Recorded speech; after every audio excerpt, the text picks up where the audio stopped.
Bueno, buenas tardes. Mientras se va dando ingreso al resto de las personas inscriptas, eh, les voy dando la bienvenida, agradeciendo la participación. Por suerte tuvimos una muy buena convocatoria. Les contamos que esta actividad es la primera de las actividades que hacemos en el marco de un convenio tripartito que se firmó entre el Ministerio de Justicia y Derechos Humanos de la provincia de Buenos Aires, el Ministerio de las Mujeres, Políticas de Género y Diversidad Sexual de la provincia de Buenos Aires y el Ministerio Público de la Defensa de la Nación. Es un convenio en el que trabajamos de manera conjunta con el objetivo del fortalecimiento del trabajo de las defensas en materia de mujeres imputadas por delitos vinculados a, como mencionamos en estos encuentros, a legítimas defensas, a casos de criminalización por eventos obstétricos y casos de delitos omisivos relativos a las tareas de cuidado. Así que este ciclo de encuentros es la primera instancia para comenzar a promover un poco el trabajo que se está haciendo, retomando parte del trabajo que el Ministerio Público de la Defensa de Nación plasmó en un informe muy interesante que vamos a estar compartiendo para quienes no hayan tenido acceso, que es un informe vinculado a mujeres imputadas en contextos de vulnerabilidad eh, y violencia de género. En este caso, para este primer encuentro, estamos muy agradecidas, tenemos el privilegio de contar con compañeras muy comprometidas y además compañeras con mucha trayectoria y experiencia para compartir algunas cuestiones vinculadas a estos ejes temáticos que vamos a estar trabajando en el marco del convenio. Está presente Vanessa Maero Suparo, Luciana Sánchez e Inés Jauregui Berry, las vamos a ir presentando en la medida que cada una de ellas haga sus exposiciones. Eh, las exposiciones de cada una van a durar aproximadamente media hora. La idea es que si hay alguna consulta, alguna duda, se puedan hacer, canalizar por el chat, tanto de Zoom, para quienes estén participando desde el Zoom, y si no por el chat de YouTube. Vamos a estar ahí atentas a las consultas y preguntas para luego, hacia el final de las exposiciones, poder poner en común estas cuestiones. Por otro lado, les comentamos que en ambos chats, tanto de YouTube como de Zoom, va a haber disponible un formulario para que puedan hacer sus inscripciones en caso de que necesiten algún tipo de certificación. Eso va a estar disponible, se tienen que completar unos pocos datos y hacia el final del ciclo vamos a estar emitiendo estas certificaciones. Y por último, comentarles, como les mencionaba inicialmente, eh, que este ciclo de encuentros se da en el marco de este convenio que tiene también como objetivo generar otras instancias de acompañamiento, fortalecimiento para el trabajo con defensas públicas. En ese sentido, apelamos también a la colaboración o al trabajo conjunto con todas todos y todas ustedes para el registro, la recopilación de jurisprudencia. Seguramente en estos encuentros vamos a ir compartiendo o analizando a través del abordaje de algunos casos los ejes, las temáticas pertinentes que son objeto de nuestros encuentros. Pero bueno, uno de los objetivos es también empezar a poner el foco en las especificidades de los casos en la provincia de Buenos Aires, en el trabajo de las defensas, de las peritos, en el ámbito de la provincia de Buenos Aires también, para lograr una mejor caracterización de los casos con los que nos encontramos.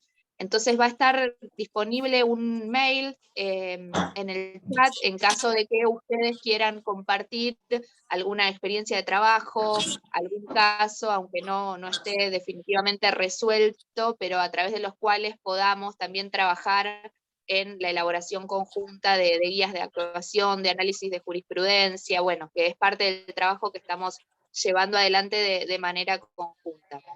Yo no me presenté, en mi caso, mi nombre es Lucía Copa, soy integrante de la Subsecretaría de Política Criminal del Ministerio de Justicia y Derechos Humanos de la provincia de Buenos Aires.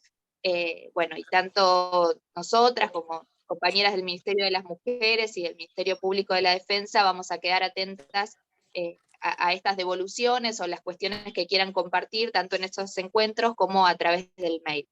Les recuerdo que la jurisprudencia, los casos, las experiencias fundamentalmente que estamos tratando de registrar, están vinculadas a los ejes que compartimos en estos encuentros y que mencioné inicialmente: legítima defensa, eventos obstétricos y delitos omisivos vinculados a cuidado.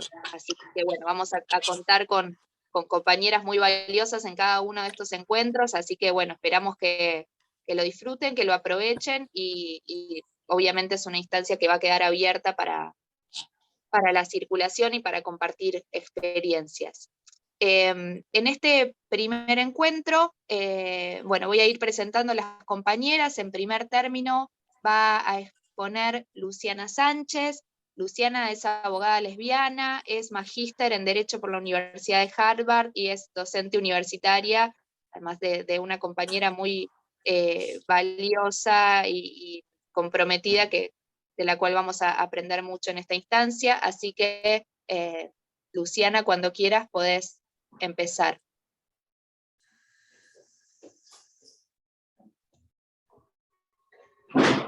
¿Cómo están? Bueno, buenas tardes, muchísimas gracias. Gracias por la invitación. Qué importantes estos encuentros también para llevar adelante, de algún modo, bueno, no solo cuestiones de capacitación, como decía Luz, sino también hacer política criminal, ¿no?, respecto a estos temas, que es siempre bastante lo que, bueno, otra de las cuestiones que cuesta disputar, sobre todo.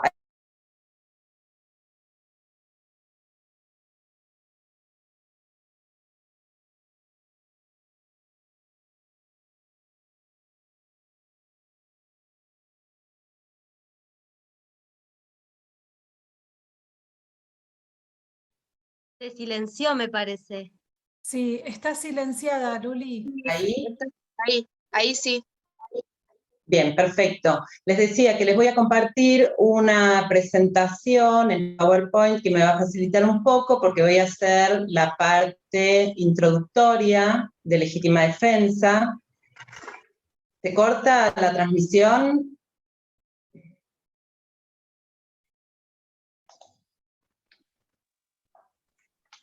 No, ahí está perfecto. Se corta, ¿Ahí te está avisa. bien? Sí. Perfecto. Bueno, voy a compartir la pantalla, entonces, denme un segundo.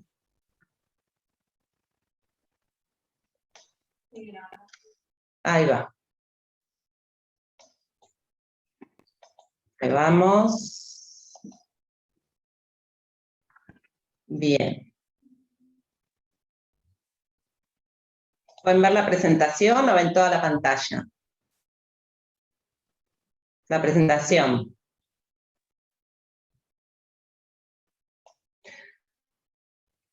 Bueno, mientras la tecnología me traiciona en vivo, como siempre, lo que quería contarles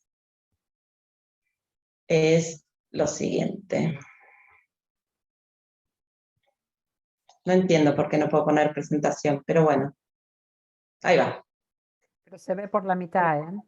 Se ve por la mitad, ¿no? Obviamente. Bueno, denme un segundo y ya lo arreglo. Ahora. Bien, genial, gracias. Bueno, gracias por la paciencia. Básicamente, la legítima defensa es un instituto jurídico que usamos muy poco para nuestra consideración. Y cuando digo nuestra y hago un nosotros colectivo, me refiero a muchos compañeros, sobre todo compañeras, que venimos desde hace 2 décadas, yo diría, tratando justamente de trabajar desde distintos lugares para que la legítima defensa se reforme en el Código Penal, ¿sí? Básicamente que se reconozcan distintas presunciones específicas, sobre todo en el ámbito de la legítima defensa privilegiada, en términos de situaciones de violencia de género que deberían ser contempladas de esta manera, sin éxito. Por supuesto, como verán, el Código Penal sigue exactamente igual, a pesar de que, bueno, tuvo un dictamen de comisión, una posible reforma para reconocer una de las situaciones de las que vamos a hablar, que es la situación que en general es la que más reconocida está en función de la legítima defensa en relación a la violencia de género contra las mujeres. Así que bueno, y hay un documento que sintetiza esto, que es esta recomendación general del Comité de Expertas del MESECBI, que es la primera recomendación que saca sobre legítima defensa y violencia contra las mujeres. No sé si conocen este documento, el MESECBI es el mecanismo de seguimiento de la Convención de Belém do Pará, que si la conocen, y es un documento muy interesante porque toma mucha jurisprudencia de nuestro país y de la provincia de Buenos Aires en concreto para definir algunas cuestiones que son centrales en términos de los estándares de prueba y las cosas que hay que probar y cómo interpretar los caracteres jurídicos que debe cumplir la legítima defensa, bueno, en términos dogmáticos, ¿sí? Así que nos vamos a centrar en este traje, llamémoslo, en este vestido, si quieren, sabiendo que nos va a quedar chico, pero que es el único vestido que por ahora tenemos, ¿sí? Partamos de ahí. Bueno, esta es la tapa del documento. Y bien. Empezaba justamente en este sentido, ¿no? ¿Cuál es el alcance de este documento y cuál es el alcance de las recomendaciones? Bueno, el alcance limitado, que además se daba a la Convención de Belém do Pará cuando salió este documento, en función de entenderlo solamente aplicable a violencia contra mujeres cis, ¿sí? Ahora se interpreta más ampliamente a partir de la sentencia de Vicky Hernández en marzo, si no me equivoco, de este año, queda claro para la cual también protege a las mujeres trans y a las travestis, y no solo a las mujeres cis, y que no solo la Convención Americana, en su artículo 1.1, protege a las personas trans, ¿verdad? O sea, queda claro en ese sentido que hay muchas formas de violencias de género y que estas violencias de género no son solo contra las mujeres y no son solo contra las mujeres cis, ¿sí? Y por lo tanto, no vienen también solo de varones, ni de varones cis, ¿sí? Entonces, esto también es necesario, ya a esta altura, ir teniéndolo muy en claro, ¿no? Que cuando hablamos de violencia de género, no hablamos solo de violencia contra las mujeres. La violencia contra las mujeres es una de las formas de violencia de género. Vuelvo a decir, Corte Interamericana de Derechos Humanos, marzo de este año, fallo Vicky Hernández, ¿no? Y justamente sobre la aplicación de la Convención de Belém do Pará. Bien, pero aún más, este documento del MESECBI no solo se refiere a una forma de violencia de género, que es la forma de violencia contra las mujeres, sino que se refiere específicamente a una de las modalidades de esa violencia, que es la violencia doméstica, ¿sí? La violencia doméstica, la violencia de pareja o expareja, que se refiere fundamentalmente a la familia tipo cis heterosexual, ¿sí? Violencia familiar, violencia doméstica, violencia de pareja, van a ser los distintos términos que se usen. Y esto es muy importante también para que nosotros, cuando en los casos y veamos si resulta aplicable o no el marco de la legítima defensa, no pensemos solamente en los casos de violencia doméstica, sino que tengamos en cuenta justamente que los casos de violencia doméstica van a tener unas determinadas características, ¿sí? O sea, vamos a tener que configurar un caso, probar determinadas cosas, echar mano de determinadas cosas que sabemos de la violencia doméstica, que ahora las voy a ir nombrando, de violencia doméstica contra las mujeres específicamente, ¿sí? Y que también va a haber otros casos de violencias de género contra las mujeres que queden por fuera del ámbito de la violencia doméstica. Entonces, no le vamos a poder aplicar ni los mismos estándares, ni el... Así que esto es importante. Estamos en una subutilización de la figura de la legítima defensa, tanto en estos casos ya consolidados, digamos, que son los casos de violencia doméstica, ¿sí? Los casos cuando una mujer se defiende de una agresión en curso, ¿sí? De una agresión que se está cometiendo, en general una agresión física en el contexto de una relación abusiva, de una relación de violencia doméstica, ahí subutilizamos.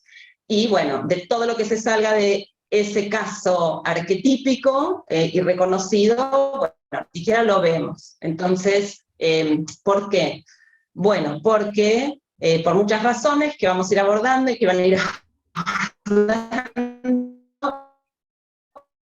y que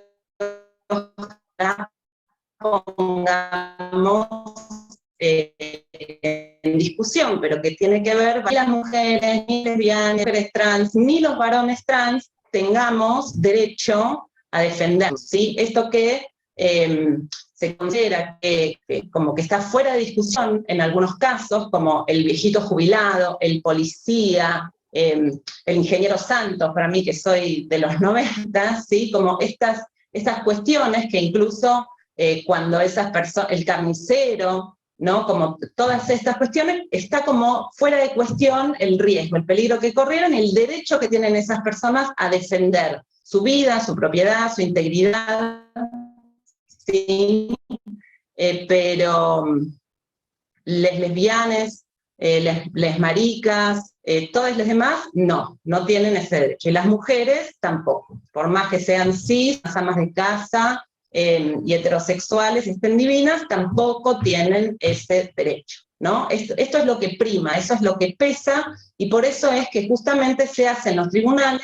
O sea, esto que acabo de describir es obviamente un estereotipo que se cristaliza en una práctica jurídica y hace que no apliquemos, bueno, este recurso antiquísimo en el Código Penal, y que la verdad es que en muchos otros países se aplica, y se aplica con mayor amplitud, ¿sí? Y hay, bueno, toda una jurisprudencia que reconoce y que podemos incluso criticar, si queremos, en términos de qué es lo que reconoce, etcétera, pero bueno, acá lo que tenemos es una aplicación casi pidiendo disculpas, ¿no? En este sentido. Bien. ¿Cuál es la otra cuestión en este sentido? Que, y esto ha sido algo que también se ha disputado muchísimo en nuestros tribunales, por eso lo traigo, que tiene que ver con si es necesario o no es necesario que haya hechos anteriores de agresiones físicas contra la mujer que se defiende, ¿sí? ¿Por qué digo esto? Porque el documento del MESECBI y la jurisprudencia a la que el documento hace referencia en función de individualizar una serie de estándares para llevar adelante y para juzgar sobre todos estos casos, lo que hace es que se refiere justamente a la violencia como un continuo, ¿sí? A la violencia como un continuo y al hecho que genera el acto defensivo como una culminación de ese continuo de viencia, ¿sí? Y está muy bien para muchos casos de violencia contra las mujeres. Para todos, perdón, por ahí les pido que... gracias.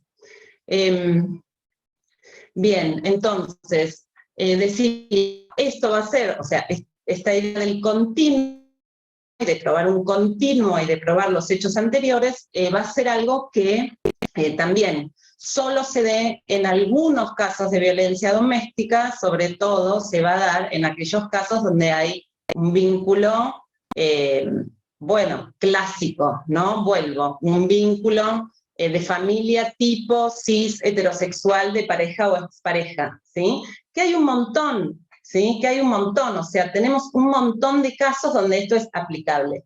Vuelvo en ese sentido igual a la subutilización de esta figura en estos casos. Tenemos varios casos, muchos casos en la provincia de Buenos Aires, recordarán más de uno, cada uno de nosotros tendrá el suyo, la suya, de señoras muy grandes incluso, de más de 50 años, como, no sé, mi abuela, ¿sí? Mi abuela se divorció porque justo agarró no sé, el medio segundo que fue legal el divorcio con Perón, pero bueno, no, justo no mi abuela, pero esa señora abnegada, esa señora que se casó a los 14 años, que vivió 30 años en un pueblo, que es empleada municipal, que es militante de base, o que estuvo aislada en el campo siempre lavando la ropa, como esa señora educada al servicio de su marido, de su compañero, que es de una generación anterior, que sufrió muchísima violencia, ¿sí? Imagínense, esta señora que hoy tiene 60, 70, ¿en qué contexto fue educada? ¿Qué posibilidades reales tiene de hacer una denuncia, ¿no? O sea, no pensemos en una señora en abstracto, pensemos en una señora que vivió la dictadura, Alfonsín, Menem, la Alianza, ¿no? Como toda esta crianza de falta de recursos, de falta de apoyo estatal. Bueno, esa señora se siente hoy, en 2021, acorralada, o es víctima de un hecho, o no quiere volver a ser víctima de otra agresión, y se defiende. Puede ser causando lesiones, puede ser causando la muerte, ¿sí?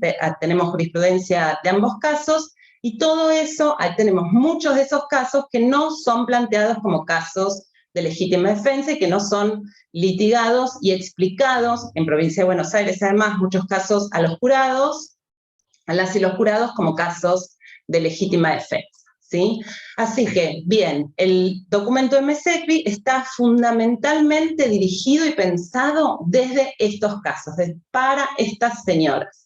De ahí tenemos que después llevarlo a muchos otros casos donde las mujeres, las lesbianas, las travestis, las maricas, nos vamos a defender de distintas agresiones. Bien. Bueno, esto, ¿no? Y lo otro importante, digamos, de este documento es que reconoce justamente la capacidad de agencia de quien se defiende. Se sale de la idea de víctima, ¿sí? Que ha sido tan importante, por supuesto, porque siempre es importante disputar el lugar de la víctima, pero se sale de la idea de víctima justamente y reconoce la posibilidad de agencia. Y esto para el feminismo y para una práctica feminista y transfeminista del derecho es fundamental, poder reconocer la capacidad de agencia, por mínima que pueda ser, por condicionada que pueda ser, a la persona que está en situación de opresión y de vulnerabilidad en función de, bueno, las violencias estructurales que ya conocemos, ¿sí? Así que esto es central. Bueno, ¿se puede usar para situaciones? Sí, pero con cuidado. Bien. Sé que tengo poco tiempo, después les voy a dejar el PowerPoint y el documento, pero bueno, quiero repasar las cosas más o menos centrales.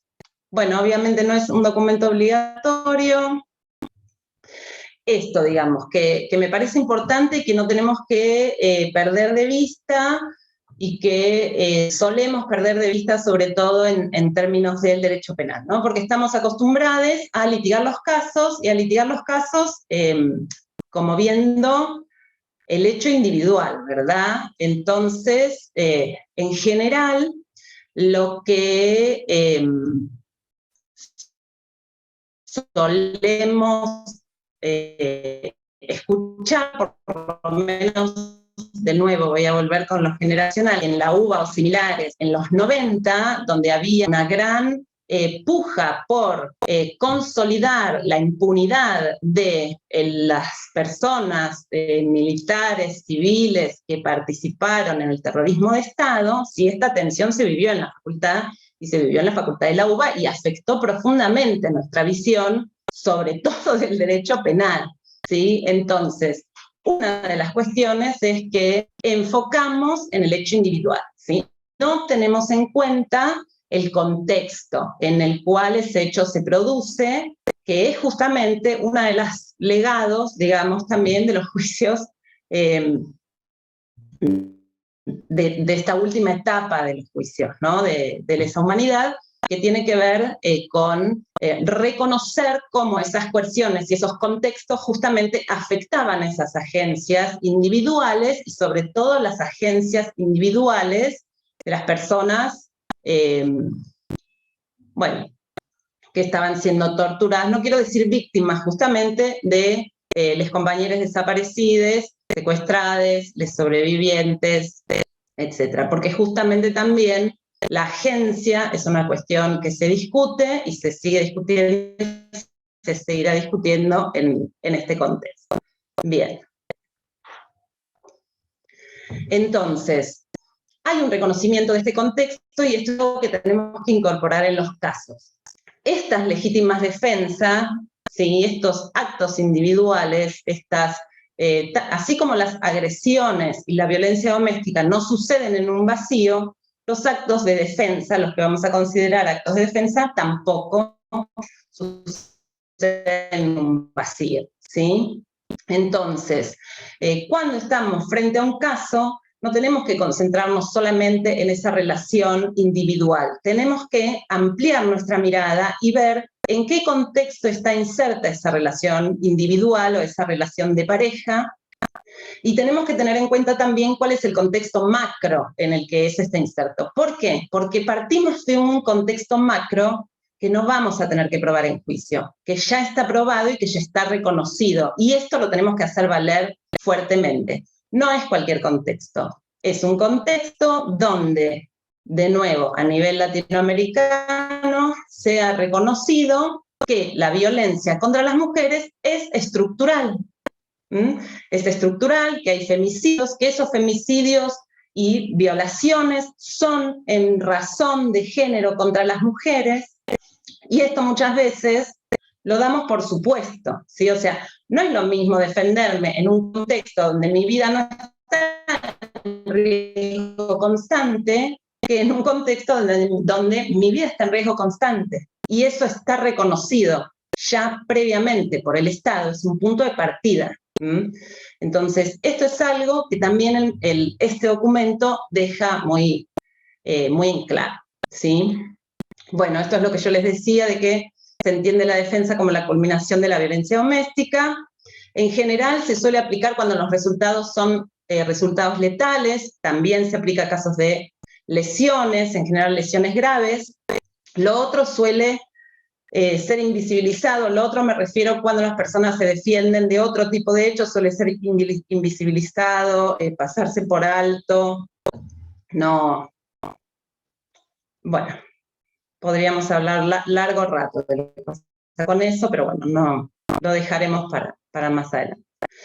Bien, y después esta otra cuestión que es fundamental, que es también algo que pasa hoy con muchos de estos casos, que es que se resuelven recién, o sea, la legítima defensa o la defensa es reconocida como legítima o como un acto de defensa recién en el juicio o recién en la etapa recursiva, ¿sí? Entonces, este documento y estos estándares lo que intentan es que esto deje de suceder. Hay otros países, por ejemplo en Chile, donde hay una normativa específica en el Código Procesal Penal que dice que las personas, que vale incluso para todas las legítimas defensas, no solo para los casos de legítima defensa en violencia de género, pero que las personas, cuando se planteen, cuando se confirmen los supuestos de la legítima defensa privilegiada, la máxima coerción que puede ponérseles es el arresto domiciliario, ¿sí? No pueden ir a prisión, por ejemplo. Entonces, se empiezan a generar distintas formas de incentivo, llamémoslo, para que desde el inicio del caso pueda plantearse desde las defensas la cuestión de las legítimas defensas, y también para que integre el deber del juez o de los jueces o de la judicatura de justamente revisar o atender a los supuestos de la legítima defensa y la legítima defensa privilegiada en estos casos desde el inicio, ¿sí?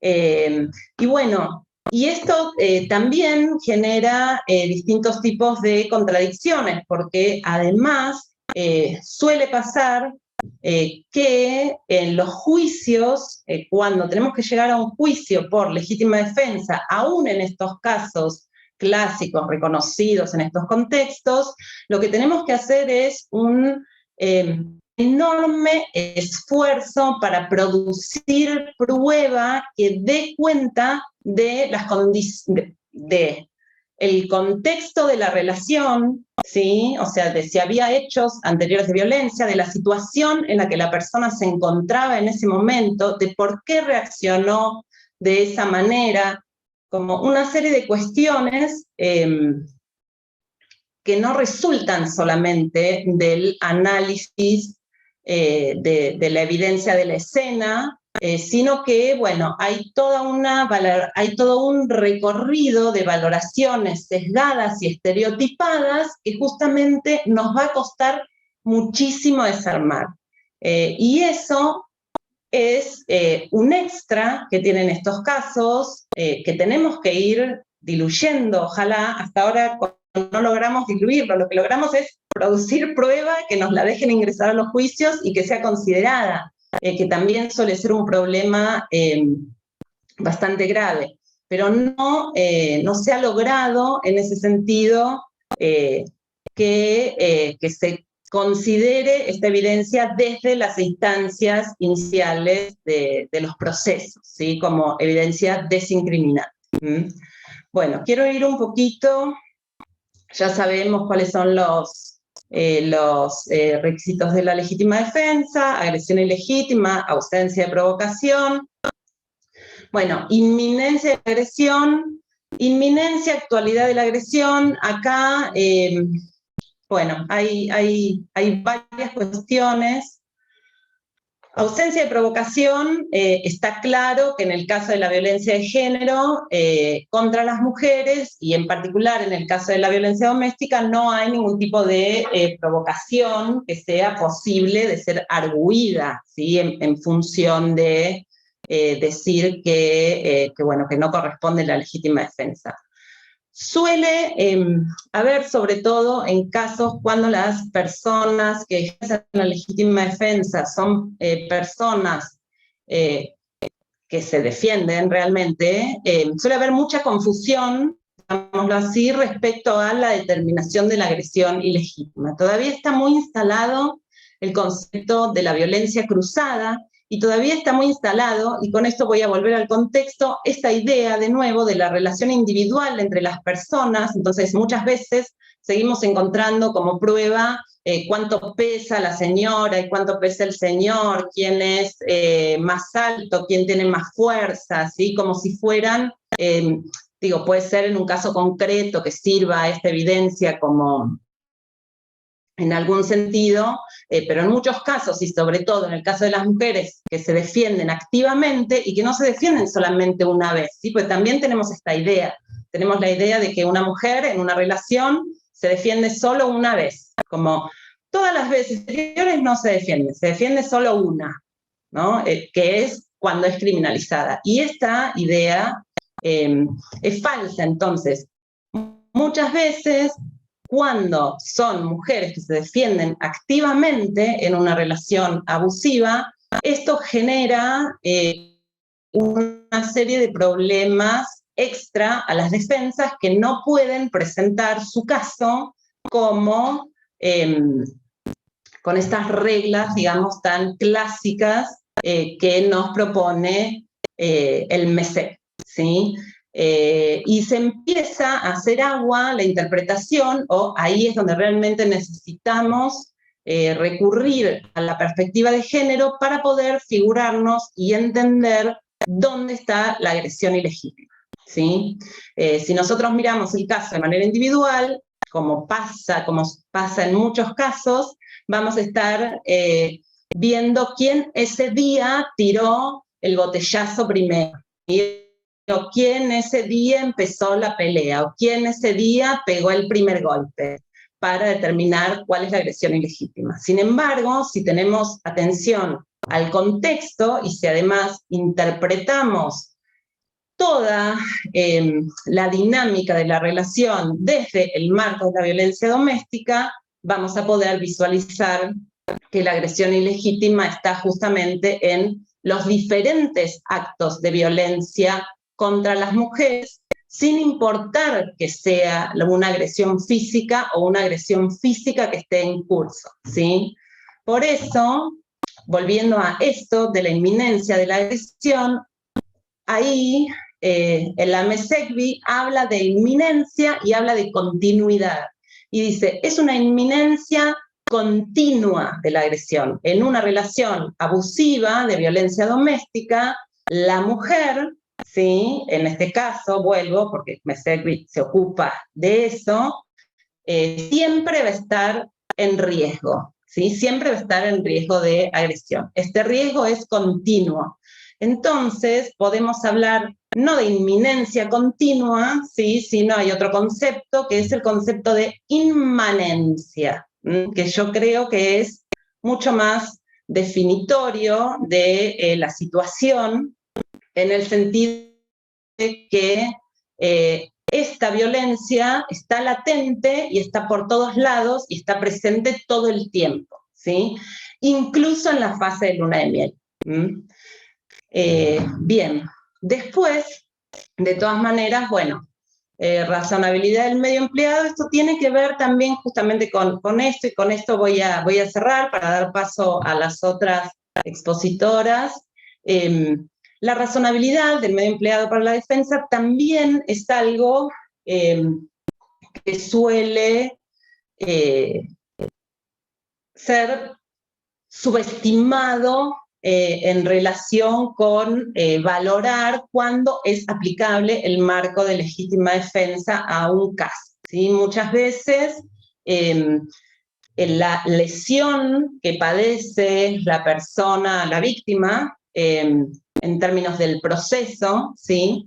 La víctima en términos del proceso, en el caso por el cual una mujer es criminalizada por haberse defendido, bla, bla, bla. En este caso, se puede llegar a interpretar justamente que la lesión o el daño es desproporcionado, o el medio empleado para la defensa es desproporcionado en relación ¿a qué? En relación, en general, lo que suele pasar ahí es que se hace un desplazamiento y se suele considerar desproporcionado en relación a el riesgo concreto en ese momento evaluado desde la mirada de un hombre blanco, cis, heterosexual, razonable. ¿Sí? Entonces, el criterio de razonabilidad en función del medio y en función de la lesión final, ¿sí? Porque no estamos justamente, no tenemos el supuesto de legítima defensa privilegiada, donde la razonabilidad del medio no importaría, porque sería sin importar lo que suceda con el agresor, o esta fórmula que tiene la legítima defensa privilegiada, pero bueno, como no tenemos eso, entonces se va a jugar la razonabilidad del medio. La razonabilidad del medio vamos a tener ahí que pelear, no solo con que todo el mundo conozca, como debería ahora, lo que se conoce como el ciclo de la violencia doméstica, como un marco donde alojar las distintas etapas de la dinámica que va a estar bajo investigación y que va a ser enjuiciada y que nos va a guiar sobre qué prueba tenemos que producir y qué prueba tenemos que incorporar,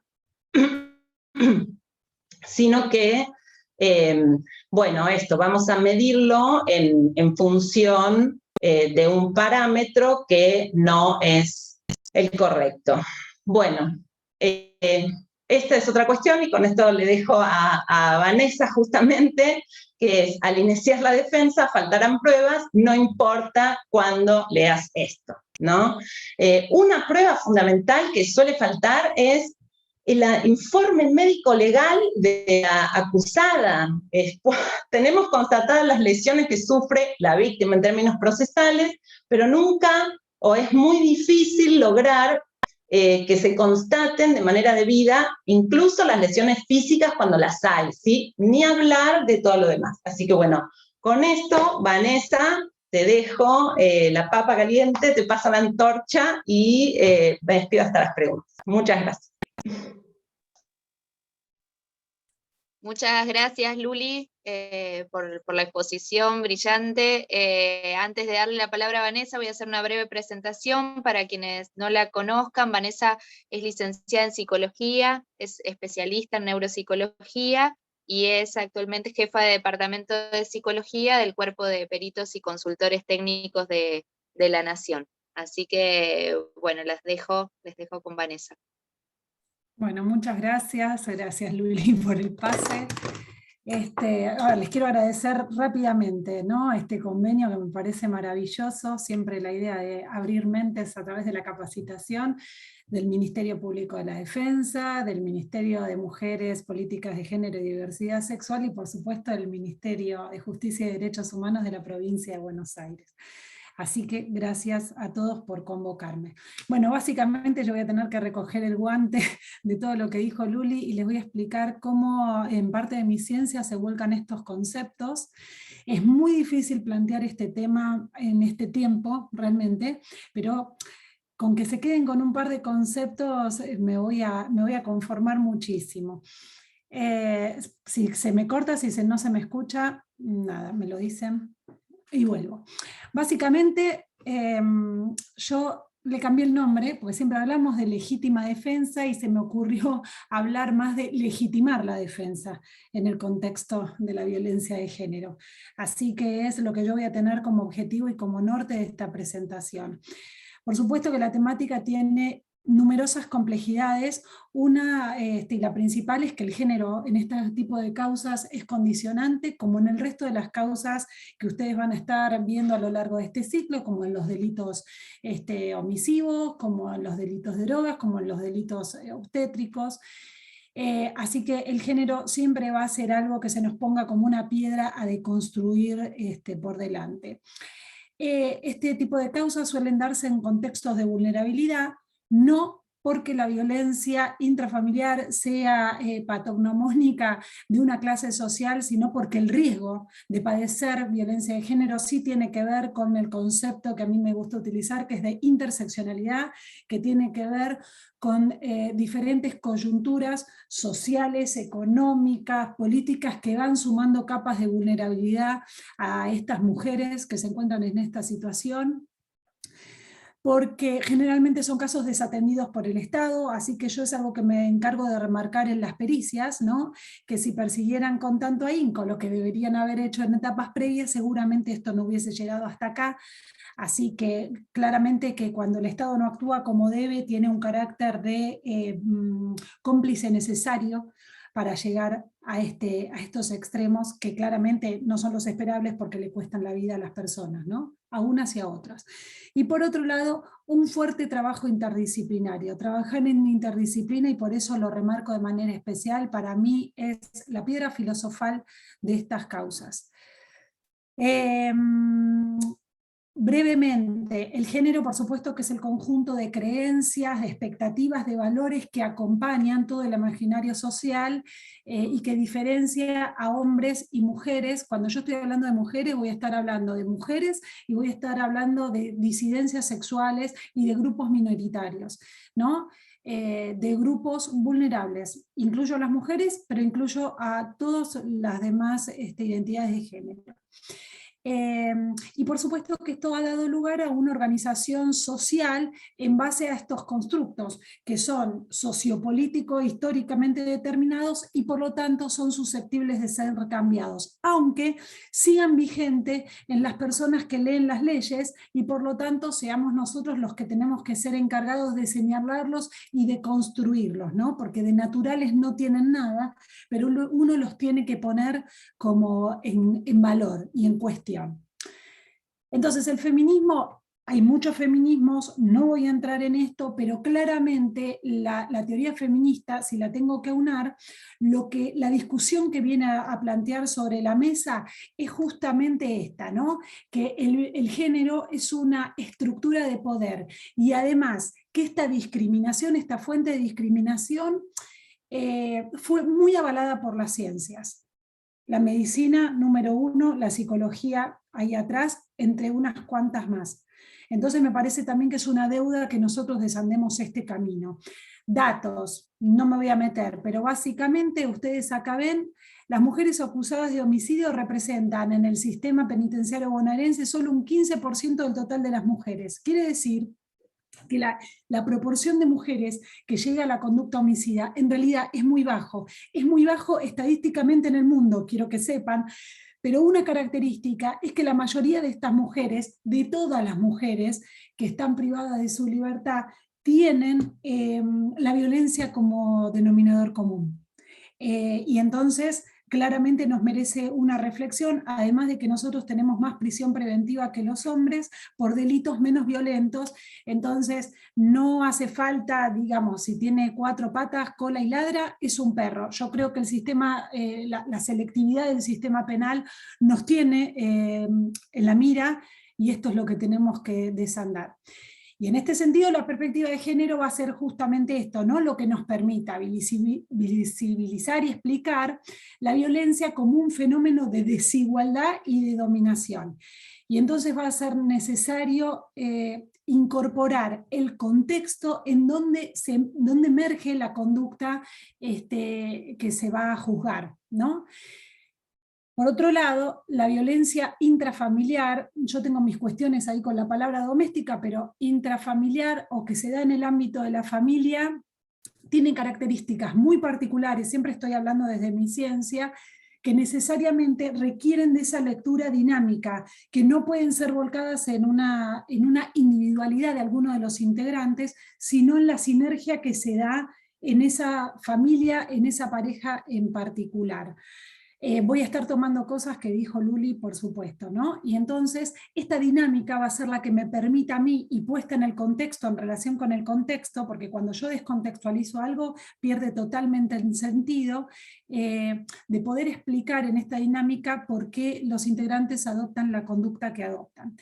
Y esto parte, una de las cosas que decía Luli es, bueno, ellos consideran toda esta cosa de cómo leen la legítima defensa, la razonabilidad, bueno, etcétera, es porque lo que subyace con un derecho tan patriarcal como el que tenemos nosotros, en realidad es el modelo de confrontación androcéntrico. Más allá de lo que se dice, cuando le dan la lectura a estos hechos, uno lo que empieza a escuchar cuando afina el oído es que el modelo de confrontación tiene que ver con un modelo que registra de hombre a hombre, ¿está bien? Y esto hace a estas cuestiones. Se pierden las particularidades de la violencia de género. ¿Por qué?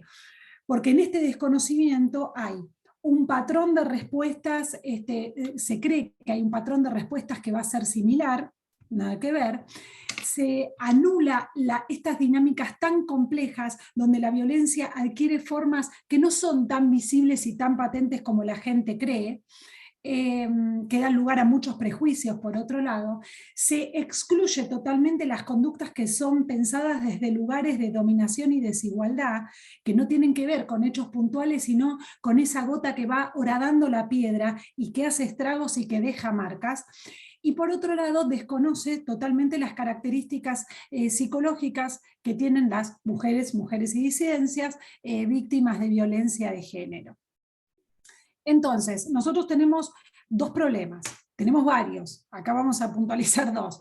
Uno es el modelo de confrontación directa, que es cuando una mujer agrede a su pareja de manera directa, que tiene sus complejidades, pero no sería tanto, sino el tema de la confrontación indirecta, que es cuando la mujer ataca en esto que la ley lee como en una actitud pasiva del real agresor, ¿no? Y entonces, este modelo de confrontación indirecta, cuando las lesiones, la tentativa, las lesiones graves, el homicidio se da en esta situación, acá tiene que surgir de manera totalmente especial el contexto, las condiciones específicas y mucho de lo que fue hablando Luli. Y hay algo que tiene que ver con el conocimiento previo, ahora lo vamos a ver, con el reconocimiento de la inminencia, porque el reconocimiento de la inminencia tiene que ver con una medida subjetiva de lo que le valoró la mujer en ese momento, y que tiene que ver con la experiencia previa, también con su propia historia y con el devenir de esta relación. Previa quiere decir, previa en su vida, previa al episodio, y también como momento interepisódico de esa violencia. Y para esto nosotros tenemos un concepto, por supuesto que esto no es lo que dice Vanessa Zuparo en absoluto, sino lo que han desarrollado y estudiado autores de fuste, como Perrone y Nannini, que hablan del concepto implícito rígido. Yo con esto me podría pasar horas hablándole, pero básicamente voy a apelar al sentido común de ustedes.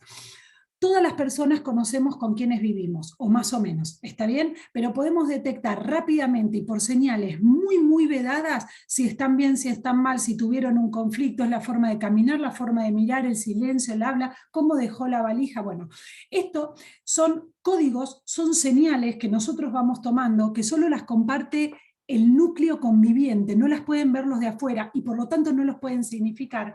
Y tienen que ver con esto que Perrone llamó consenso implícito rígido, que es que esto es las conductas en general, es lo que le estoy diciendo a ustedes, ahora lo voy a aplicar a la violencia, que se manifiesta de forma ritualizada. Hay siempre, dice él, una escena que se repite casi de manera idéntica y que le permite a la víctima la anticipación y prever no solo que se va a desencadenar la violencia, sino también de su intensidad, ¿está bien? Así como ustedes, cuando sus parejas vienen de malas y uno les hace cintura, se toma el palo o entra de repente en la conflictiva y ¿qué te pasó? Contame, o conociéndolo al otro saben cuál es la mejor respuesta, acá se va a dar en una situación, por supuesto, de total desigualdad, pero estas señales que además son imposibles de modificar. No es que si la víctima se queda callada, tranquila, lo esquiva, va a poder frenar esa actuación, no la va a poder, ni amortiguar, ni amenguar, ni frenar. ¿Por qué las mujeres matan? Bueno, también, horas le podríamos dedicar, pero Leonore Walker, que es tuvo muchos postulados y para nosotros es una de las pioneras y la que más sólida ha estudiado muchos de los conceptos que vamos a utilizar ahora, en Amar bajo el terror de 2013, y la doctora Angela Brown en 1983, que también sacó un libro de por qué las mujeres matan, básicamente coinciden, basado en estudios, ¿no? Y Angela Brown toma grupos y grupos control, dicen, lo que cambia de las mujeres, porque usted, ¿qué dice el Vox Populi? Escúchame, se bancó tantos años, además de los prejuicios que van, ¿no? ¿Por qué en este momento? Los jueces también lo preguntan. Bueno, en realidad lo que cambia es la percepción de las mujeres de lo que va a pasar. Hay algo que les está diciendo que en ese momento, de ese día, en esa inminencia, algo va a cambiar. Algo va a salir mal. Esta percepción es totalmente apoyada. Yo les quiero decir algo como para la vida. La intuición no es falta de conocimiento, es otro tipo de conocimiento. ¿Está bien? Entonces, yo no digo adelante de un juez intuición, pero sí a veces se los explico de esta manera lisa y llana, porque quiero que me entiendan en un lenguaje que sea desprovisto de tecnicismos. Y estas mujeres, que por ahí por 20, 30 años nunca hicieron absolutamente nada, van a dar estas respuestas violentas porque su percepción de la situación y de la intensidad y de la magnitud del problema ha cambiado. Para esto, por supuesto, que Rhonda Copeland habla del terror íntimo como la violencia homologada a la tortura. Y ella va a decir, bueno, mira, la tortura es condenada universalmente como una de las formas más terribles de violencia y da un marco de referencia para examinar la gravedad de esa violencia. Bueno, en el ámbito intrafamiliar pasa lo mismo. porque la tortura tiene estos requisitos, es un dolor y sufrimiento físico y mental graves, infligidos con intencionalidad y con el propósito de castigar, intimidar, dominar o anular la personalidad. Como estas cosas se dan en la tortura y también se dan en el ámbito intrafamiliar, esto yo también lo pongo, porque la palabra tortura da una relevancia y una profundidad a la gravedad de la situación que es como más fácil de comprender. Entonces, no les voy a enseñar a ustedes los requisitos de las causas de justificación en la legítima defensa, pero allá vamos. Bueno, la agresión ilegítima, nosotros ¿cómo la explicamos? ¿Cómo la podemos ver en una mujer? Porque la agresión, la violencia en todas sus formas, no solo de la forma física, lo que hace es dinamitar el psiquismo, lo arrasa, lo empequeñece, lo empobrece, ¿está bien? Y entonces nosotros podemos ver a través de la teoría del trauma cuál fue el impacto de esa situación en ese psiquismo, y podemos dar cuenta de esas formas. Y también hablamos del síndrome de la mujer golpeada, que fue uno de los postulados que Leonore Walker pone en el 79, lo da a conocer, y que habla de las características psicológicas que predominan en las mujeres que han sido maltratadas de manera crónica. Los tipos de violencia, yo creo que ustedes todos los conocen: física, psicológica.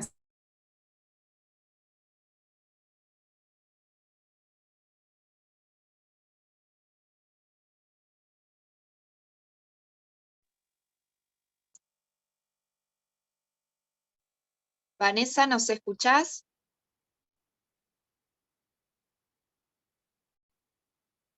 Vamos a avisar que está... ¿Sí escucho? Bien, quedó parada la transmisión. Ahí. Ah, perdón, no lo Bien. sabía. No, ¿Ahí? ahí te escuchamos perfecto, sí. Discúlpenme, vuélvanme a parar entonces. Les decía que me voy a detener solo porque yo creo que todas la conocen, en la violencia ambiental, que no es menor. Quiero decir, siempre estamos subestimando: el que golpea puertas, te tira los objetos, te los rompe, te quema la ropa, eso es violencia ambiental, eso es violencia. Como les gusta a ustedes llamarla, eso es violencia. Y la violencia institucional, que son todas las trabas que nos pone el sistema para llegar a la denuncia, para lograr protección y para lograr de alguna manera salir de esa situación, también es violencia y también tiene impacto en el psiquismo. El síndrome de la mujer maltratada, básicamente y rápidamente, tiene estos criterios y puede traer estas secuelas, ¿no? Es una exposición a una situación grave de violencia de género en la pareja repetida durante un largo periodo de tiempo. Y nosotros, porque está descrito así en la literatura y porque así se ve clínicamente, es una subcategoría del trastorno por estrés postraumático. Y tiene estos criterios: los recuerdos perturbadores, una conducta elusiva, entumecimiento emocional, hay como un aplanamiento, una manera de depresión, de disociación. Ella puede hablar de cosas terribles, pero de una forma totalmente desafectivizada. Las relaciones interpersonales son conflictivas, ¿no? Bueno, distorsión del esquema corporal, muchas enfermedades, procesos oncológicos, enfermedades somáticas, problemas sexuales, ni hablar. Bueno, la clínica es variadísima, básicamente esas son las cosas. Cuando nosotros hablamos de la actualidad de la agresión, y es algo que mencionó Luli Fernández, por supuesto que la agresión, nosotros hablamos del ciclo de la violencia, porque no hay, digamos, un intermedio. Esto es una cuestión dinámica. Y si bien el ciclo de la violencia, ahora se los voy a mostrar gráficamente, pero es algo que nosotros utilizamos didácticamente, y además puede saltearse etapas, esto es un continuum. La relación violenta es la relación violenta de todos los días, de todo el tiempo. Y entonces acá voy a hacer una comparación, que es siempre el mismo ejemplo, pero realmente a mí me sigue sirviendo. Si yo estoy secuestrada y el secuestrador abre la puerta para darme la comida, en ese momento no me está agrediendo, pero yo lo voy a agarrar en ese momento para doblegar la fuerza y el peligro al que yo estoy sometida, para que la acción pueda ser exitosa. Esto es lo mismo. No hablamos de un cese de la agresión, hablamos del interepisodio, que es totalmente distinto. Entonces, en este sentido, lo inminente no quiere decir inmediato en el tiempo. Son dos conceptos totalmente, una cosa es la inminencia de la agresión y otra cosa es la inmediatez. No necesita ser inmediata, pero sí va a ser siempre inminente. Y algo que dice Julieta Di Corleto es, en realidad es inminente cuando no se puede hacer esperar, tal cual. Es cuando la mujer dice, es ahora y es ahora. Mujer, disidencia. Este es el ciclo de la violencia.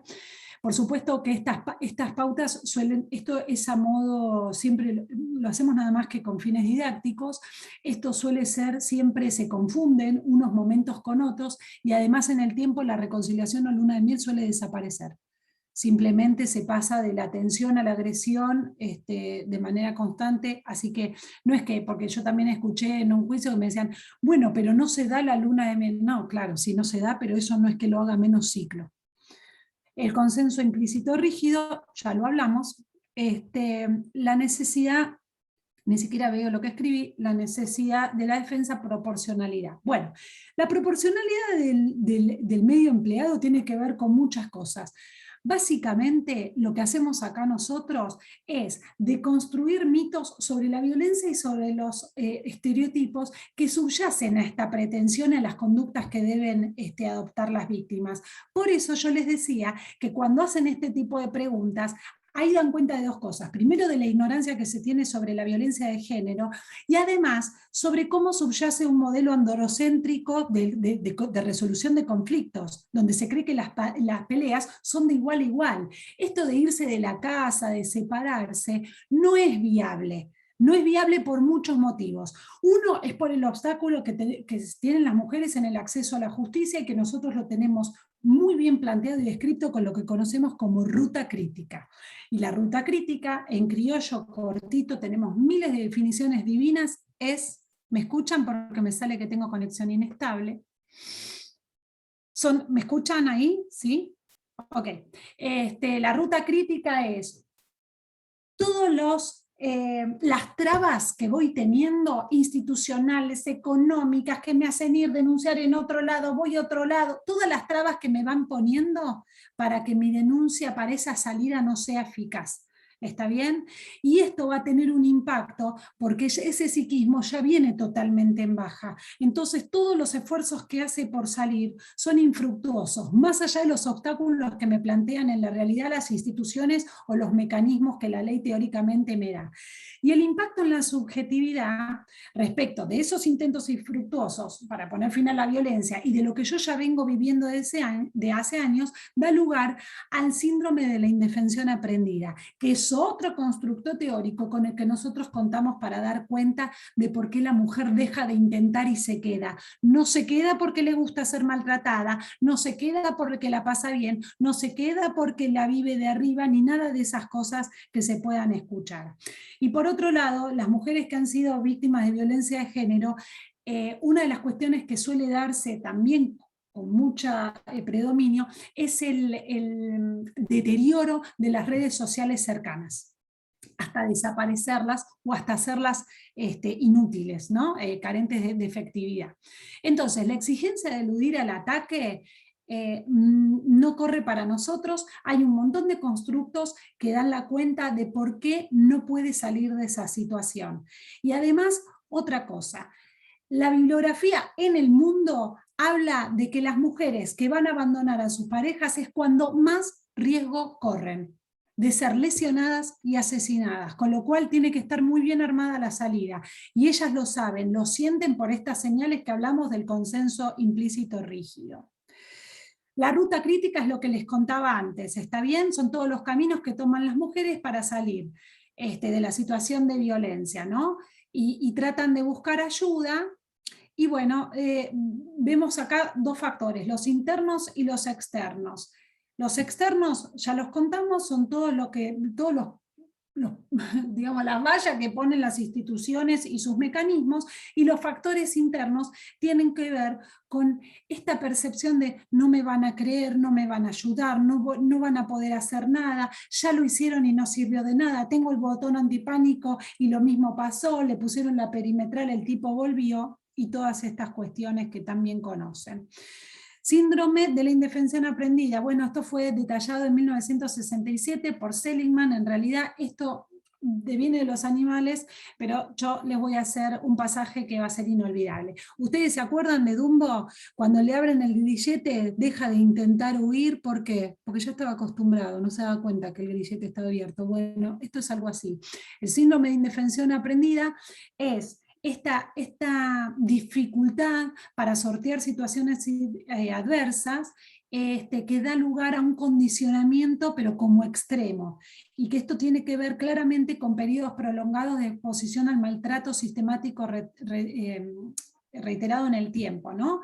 Es un estado de vulnerabilidad adquirida, ¿está bien? Que se caracteriza por esto, por la pasividad, por una depresión, ansiedad, apatía, y es cuando la mujer considera que ya perdió la posibilidad de controlar e intervenir en su entorno. Y se instala esto, ¿no? La creencia básica aniquiladora e inexorable que produce la pasividad y el enlentecimiento, se ponen como bradipsíquicas, decimos nosotras, todas enlentecidas, con tristeza, con angustia, con apatía. En neuropsicología hablamos de un déficit motivacional y cognitivo. Bien, voy a ir a 200, la valoración del riesgo. Nosotros podemos utilizar técnicas, escalas, que son de valoración de riesgo, pero retrospectiva. ¿Qué riesgo tenía la mujer en ese momento? Por supuesto que son escalas que están pasadas al español, pero no están baremadas, pero nos permiten a nosotros una aproximación de qué era lo que le sucedía, cuáles eran esos factores que están catalogados como riesgo al momento de acontecer los hechos. ¿Está bien? Bueno, no me voy a meter, pero está la DA, Danger Assessment Tool, la SARA y la EPB, que son estas grillitas que vemos acá, que más o menos nos dan la pauta de lo que, de todos los condicionamientos, tengo conexión inestable, se daban al momento de los hechos. Ausencia de provocación suficiente, bueno, un poco lo habló Luli y yo se los paso a constructos teóricos. En realidad, todos esos autores, Holdsworth, Munro, Dutton, Garrido Genovese, Echeburúa, Domen, hablan de cuáles son los perfiles digamos, en la conformación cognitiva de estos hombres y por qué hagan lo que hagan las mujeres, no van a hacer que desista de esta situación. No hay provocación, hay un estilo cognitivo que predomina y la resolución, la modalidad violenta en la resolución de conflictos.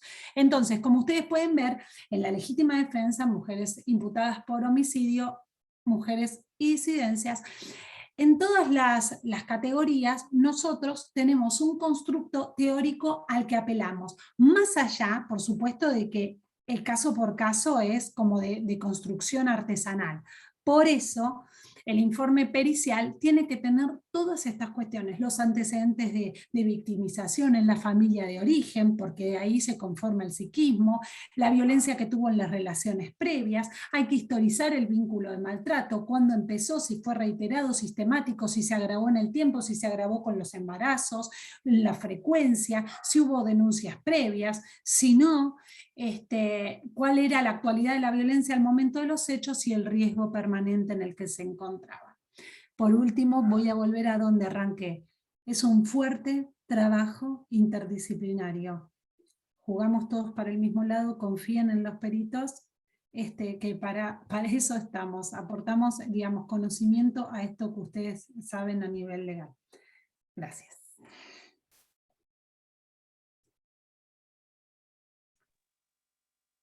Muchas gracias, Vanessa, por la exposición, por la claridad. Y bueno, en última instancia vamos a escuchar a Inés Jauregui. Inés es flamante defensora pública de víctimas de la provincia de Buenos Aires, Ministerio Público de la Defensa de la Nación, es docente de la UBA, de la Universidad de Buenos Aires y de la Universidad de Palermo, es abogada. En todos los encuentros aprovecho y también lo comento, vamos a contar con la participación tanto de abogadas como de peritos, justamente para reforzar un poco los abordajes y bueno, poder compartir desde distintos conocimientos como como hizo recién Vanessa en su exposición. Así que les recuerdo, si quieren ir haciendo preguntas en el chat, estamos atentas. Así que, dicho esto, Inés, te escuchamos. Bueno, muchas gracias Lu por la presentación, gracias por la invitación al Ministerio de Justicia y Derechos Humanos de la provincia, al Ministerio de las Mujeres, Géneros y Diversidad y al Ministerio Público de la Defensa, y agradezco también a Luli y Vanessa aprendí mucho escuchándolas. Veo muchas caras conocidas, tanto de mi pertenencia institucional actual como de mi pasado en la justicia de la provincia de Buenos Aires. Es ahí donde recogí, digamos, donde tuve intervención en algunos casos que fueron algunos más trascendentes que otros, y donde surgen muchas de las inquietudes que traje para compartir hoy. Yo traje para compartir un pequeño PowerPoint también. Un minutito. Ahí se ve. Bien. Ahí va. Bueno. Como soy la última expositora, voy a pasar un poquito por alto algunas de las cosas porque ya fueron expuestas tanto por Luli como por Vanessa. Como decían ellas, digamos, hoy, año 2021, hay un recorrido que se ha realizado sobre la introducción de la legítima defensa como una estrategia de defensa idónea para la defensa de algunas mujeres y miembros del colectivo LGBTIQ+, en ciertos casos que tendemos a pensar como casos de homicidio. Pero a mí lo primero que me gustaría traer es que esta idea de que también es una idea estereotipada, de que la legítima defensa solamente puede ser utilizada en casos de homicidio o su tentativa, cuando en realidad sabemos que la legítima defensa es un instituto bastante más generoso que eso, que permite ser utilizado en otros supuestos que también involucran cuestiones de género, violencia de género, y que permiten problematizar el caso desde esa perspectiva. En ese sentido, bueno, sabemos, y les propongo hacer un breve repaso,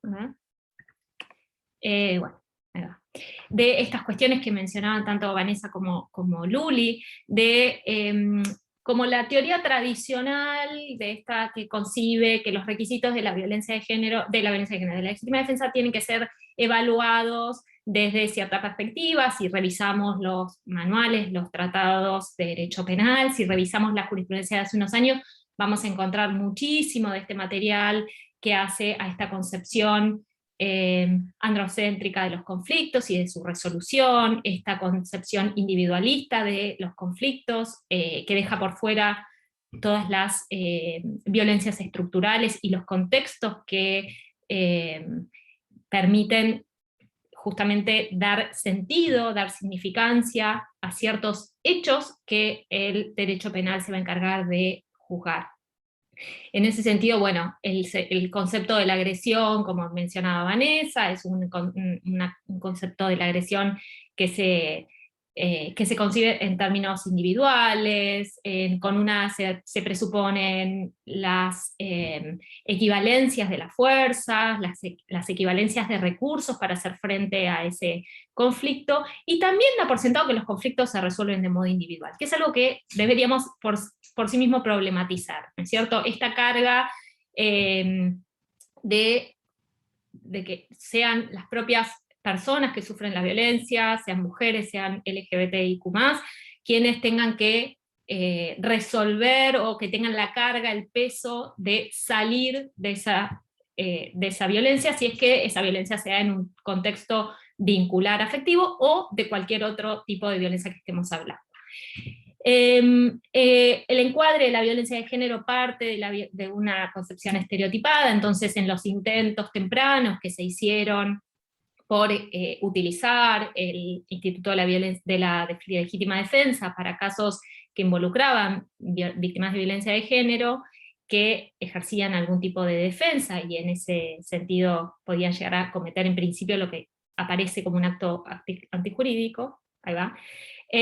Partía de concepciones estereotipadas, esto que refería Vanessa, de bueno, esta idea de que las víctimas pueden trascender esos hechos, pueden irse, pueden poner freno, de alguna manera eligen la violencia que sufren, que tienen los medios para hacerlo, ¿no? Concepciones estereotipadas tanto de ese tipo de cuestiones como también de que parten de la base de que una violencia de género es siempre una violencia vincular, individual y privada, cuando ya hace más de 10 años tenemos una ley de protección integral que amplía los márgenes de la violencia considerada de género, que trasciende, digamos, solamente los vínculos a la violencia de tipo vincular, para también considerar otros tipos de violencia, como la violencia laboral, institucional, etc.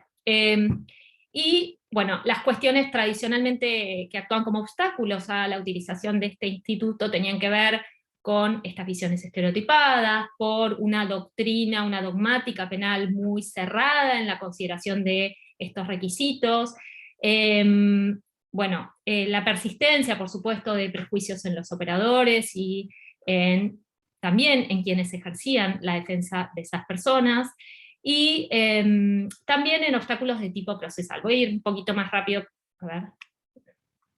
Ahí, no puedo pasar. Ahí va. Los obstáculos también residían en parte, y se ha señalado mucho, Julieta Di Corleto ha trabajado mucho este tema, hay artículos muy interesantes de Ceci Hop, de otras y otros colegas que ya han estudiado jurisprudencia. Se empezó a utilizar digamos, esta problematización desde las defensas técnicas de personas y de mujeres y LGBT y Q+, en las defensas penales, y cuestionando que estos requisitos, ¿no? Estos requisitos vistos desde el punto de vista tradicional, esta idea de que la agresión no siempre es una agresión en curso, considerándola una agresión física en curso, porque como decía Vanessa recién, hay que problematizar el concepto de agresión y el concepto de qué es una agresión en curso, por más de que no haya actos desplegados en el momento de violencia física, eso no quiere decir que haya un contexto de violencia en curso, y que eso per se constituye una agresión. Y que la agresión no puede ser concebida como una cuestión unidireccional, ¿no? De quien tira una piedra. O sea, si vemos los ejemplos de la dogmática penal, siempre son como una agresión unidireccional, instantánea, ¿no? Y bueno, y problematizar también que la agresión siempre sea de ese modo. Y contextualiza, y digamos, eso requiere de una tarea de contextualización, que ahora me voy a centrar en eso, que pueda problematizar el concepto de agresión en curso, y pueda extender los márgenes de ese concepto para utilizar más ampliamente el instituto. Voy entonces a... Bueno, y en cuanto a la falta de provocación suficiente, también es un requisito que, bueno, tiene lamentables ejemplos tanto en la dogmática penal como en la jurisprudencia, y particularmente recuerdo algunos no tan lejanos precedentes del Tribunal de Casación de la provincia, que por ejemplo justificaban que había sido una provocación suficiente que una mujer tenga... digamos, que obstaba la utilización de la legítima defensa, una mujer que tuviera otro vínculo por fuera del que tenía con el agresor, o que no atendiera suficientemente a sus hijos, etcétera, etcétera, que parece algo de hace muchísimos años y no lo es. Y los típicos ejemplos de los manuales y de los tratados que mencionaba. Entonces, para avanzar un poco y no ser reiterativa con lo que ya expusieron Vanessa y Luli, un poco lo que despierta mi intervención, ya más enfocado en algo práctico, y también dado el auditorio y el objetivo de este encuentro y de este convenio que se ha celebrado para fortalecer las defensas, pensé, y también conversando con Luli cuando pensábamos qué exponer cada una, cómo dividirnos, con Sofía también, sobre qué se esperaba de nuestra intervención. A mí hay algo que me hace ruido que tiene que ver con que en algunos de los precedentes, López, bueno, LSB, como se lo conoce por sus siglas, que es un caso en el que el Tribunal de Casación de la Provincia de Buenos Aires confirmó una absolución dictada por el Tribunal Oral, absolución que no fue recurrida por la Fiscalía de Casación, entonces quedó firme como un precedente que, digamos, tiene algún tipo de potencial para ser replicado en las defensas. También desde mi punto de vista tiene muchos problemas, pero bueno, fue un hito para la jurisprudencia de la provincia de Buenos Aires, y entre esas cuestiones, digamos, cuando el tribunal repasa los antecedentes de la causa, dice algo así como que uno de los argumentos que había utilizado la parte querellante en este caso para interponer el recurso de casación contra la absolución del Tribunal Oral tenía que ver con que para la querella la estrategia defensista de introducir el argumento de la violencia de género y de la legítima defensa como encuadre adoptado para el caso, tenía que ver con una especulación, ¿no? Entonces sugiere como que, bueno, primero la defensa intentó hacer pasar el hecho como un robo, luego un suicidio, y finalmente acudió a la violencia de género. Esto es algo que, digamos, aparece también en el famoso precedente Leiva de la Corte Suprema, en el que, en el dictamen de la Procuración, también se repasan los antecedentes y aparece con que esta idea de que el ACUO no debió minimizar la cuestión del estado emocional, con el argumento que recién fue planteada en el recurso de casación. Entonces, esto me lleva a mí a pensar que, siguiendo un poco lo que decía Luli, el instituto de la legítima defensa es poco utilizado, pero también es utilizado tardíamente por las defensas. Al menos en los precedentes en los que yo he tenido intervención, salvo alguna excepción, alguna muy marcada, las defensas han optado por utilizar otro tipo de estrategias en las etapas iniciales del proceso, y me refiero a que, digamos, han discutido, por ahí se han centrado las etapas iniciales a discutir la materialidad, a discutir la autoría sobre el hecho, incluso es la regla todavía, o ha sido la regla durante mucho tiempo, que el consejo profesional de la defensa sea que las personas no declaren al momento de la declaración indagatoria o el 308, en términos del Código Procesal Provincial, y, digamos, dejar pasar, a ver si, como un poco esto que sugería Luli, esto de que lo usamos como con vergüencita, ¿no? Esto de que, a ver, nos da como cierto resquemor.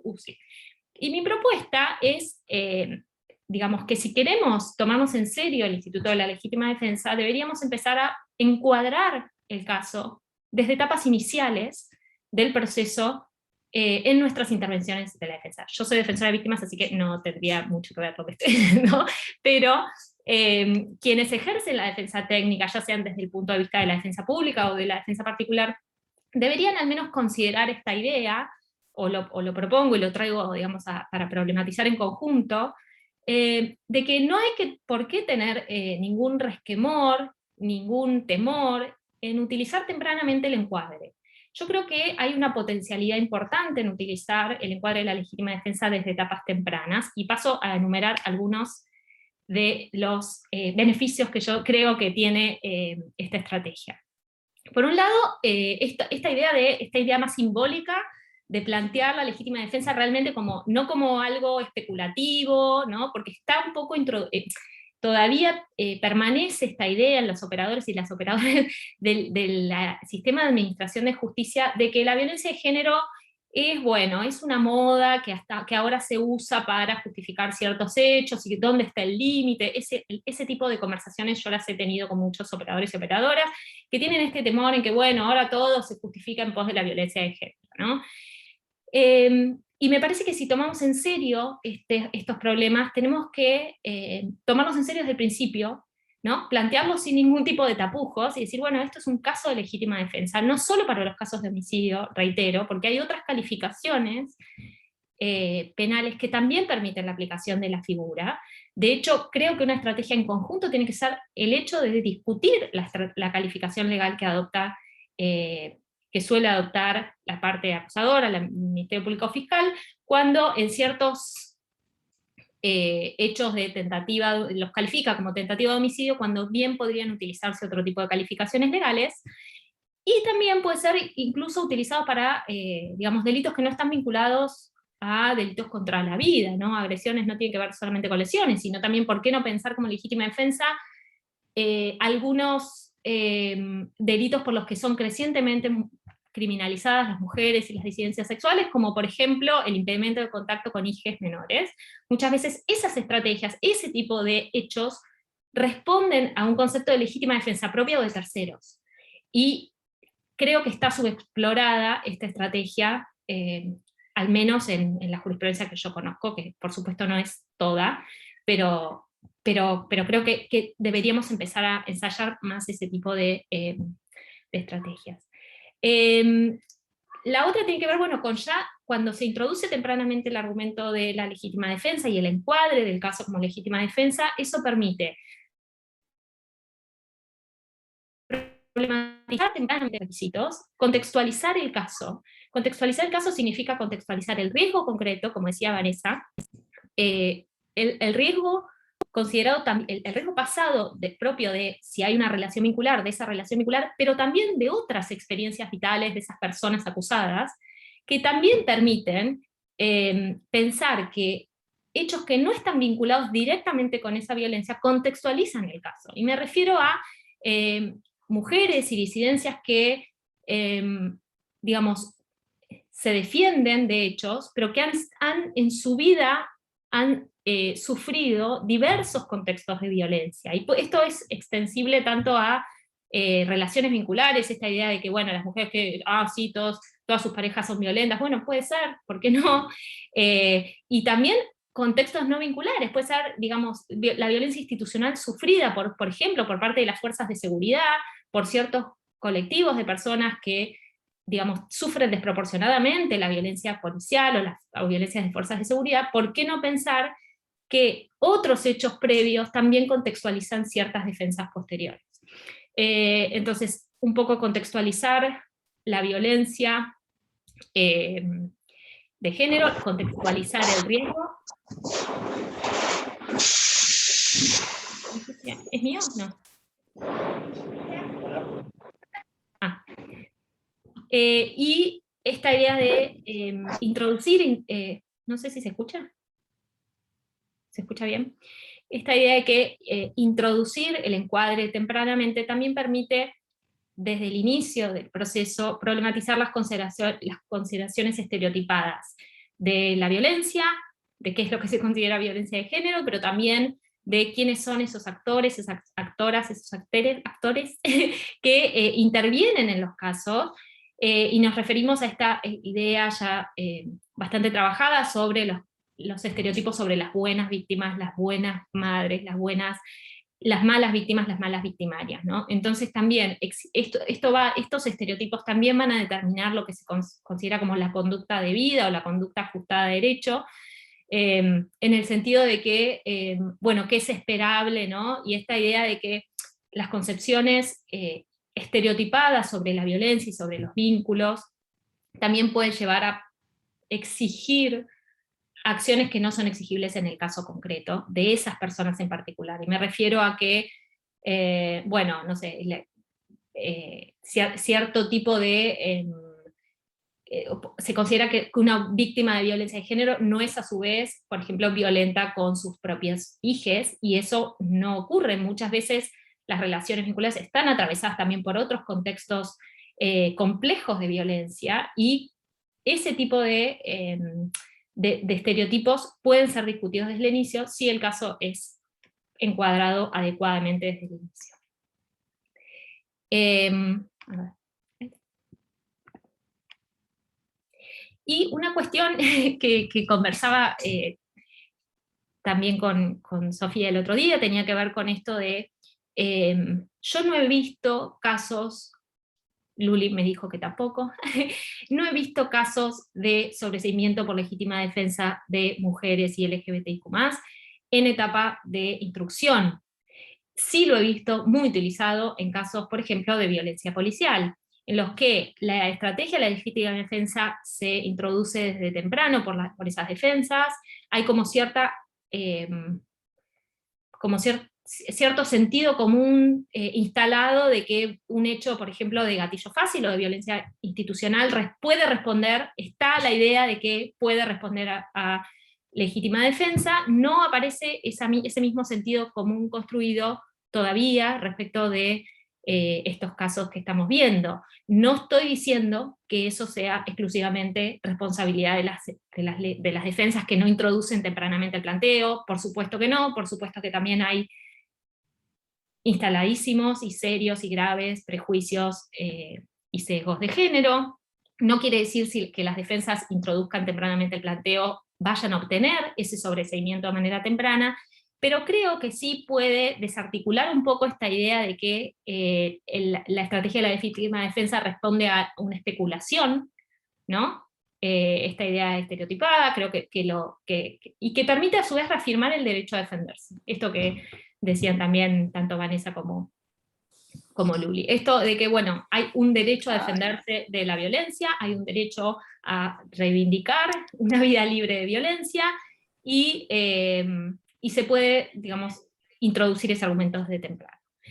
La otra tiene que ver con evitar las consecuencias de la criminalización, o sea, más allá de que ya ha habido un camino recorrido y que afortunadamente muchos de los pronunciamientos de los últimos años han avanzado en esta idea de absolver en etapa de juicio a mujeres y disidencias sexuales por aplicación de legítima defensa, no desconocemos ninguno de nosotros las consecuencias de la criminalización, del estar sometido a proceso, tanto estando privados de libertad o no estando privados de libertad, pero per se el atravesar, digamos, meses, en el mejor de los casos, años en la provincia de Buenos Aires como regla, de proceso penal para después resultar absuelta, no es suficiente.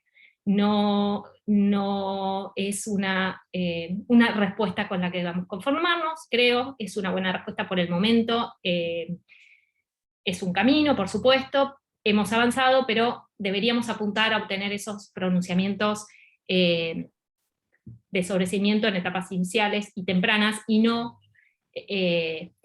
esperar a que en el juicio oral la producción de pruebas o que el tribunal sea más receptivo a tipo de argumentos, o incluso en etapas recursivas, porque muchas de estas personas no son absueltas tampoco en etapa de juicio, sino que recién en etapas recursivas extraordinarias.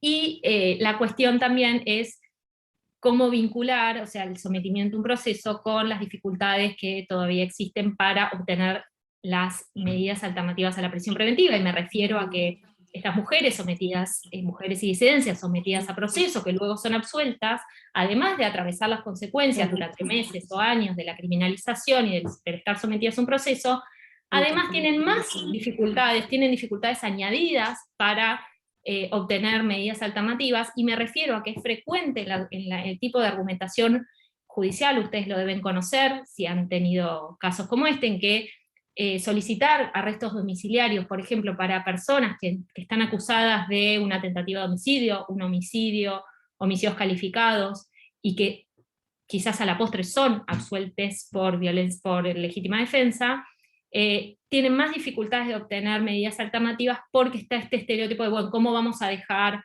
a que esta persona esté en una casa con sus hijos o con su núcleo familiar si justamente está imputada o imputada de un delito que tiene que ver con una relación vincular y algún atentado contra la vida de esa persona? Entonces, en ese sentido, creo que son argumentos que nos orientan a que deberíamos utilizarlos de manera más inicial como estrategia de defensa. Algunas cuestiones que anoté así como al pasar tienen que ver con...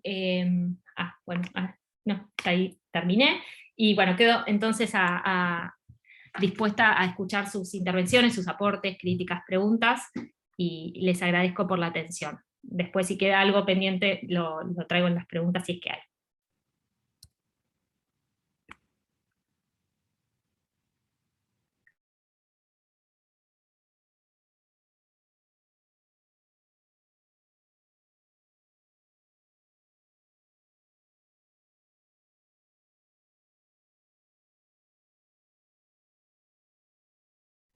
Estás muteada, Lu, creo.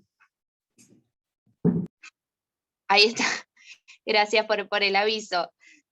Bueno, vuelvo a hacer los agradecimientos, Ine, por tu exposición, por lo que trajiste acá para seguir pensando juntas, a Luli y a Vanessa también nuevamente. Vamos a ver en el chat si hay alguna consulta o comentarios, o incluso, bueno, si no llega a ver, si entre expositoras hay alguna cuestión para retomar. Bueno, después también por ahí algunos comentarios para seguir haciendo. Acá nos pregunta Carolina, ella pregunta a los que trabajan en Nación si los juzgados criminales y correccionales informan sobre casos penales donde las imputadas se encuentran bajo estos parámetros como para poder hacer un relevamiento de los casos. No sé si hay alguien de las expositoras o presente que trabaja en el ámbito de Nación para responder. ¿Informan a quién? Yo no sé si quieren. Sí. No sé, Carolina, si querés agregar alguna precisión en el comentario, supongo que está vinculado a ver si hay alguna instancia en la que se pueda sistematizar o relevar los casos que se trabajen dentro de estos parámetros. En el Ministerio Público de la Defensa, bueno, el trabajo que nombraste y que tuvo la Comisión de Género, que se hizo junto a Rita Segato y Laurencia Copelo, y hemos participado también del Cuerpo de Peritos, se relevan casos, por supuesto, con respecto a esta temática, y también la Defensoría General de la Nación y también el Ministerio Fiscal tienen mucho relevamiento de estas causas y muchos seguimientos porque es algo de permanente estudio para nosotros y de consultas, y son, digamos, permanentes de los defensores. No sé si se refiere a eso. Bueno, también agregar, que esto lo mencionábamos al inicio, en el marco de este convenio de cooperación tripartito que estamos iniciando, que como mencionaba, esta es la primera actividad, también la idea es profundizar en estas investigaciones y relevamientos, por eso dejamos el mail a disposición para que sea junto con quienes trabajan en las defensas. La idea de la cooperación es fortalecer justamente este trabajo conjunto y quizás poder iniciar también el registro o la identificación de algunos de estos casos que sabemos que muchas veces, como mencionaba Ine y también lo mencionaban Luli y Vanessa, que implica muchas veces un desafío, sobre todo en las primeras instancias, asumir, ¿no?, el desafío de trabajar o de resignificar los sentidos más tradicionales asociados a esta institución.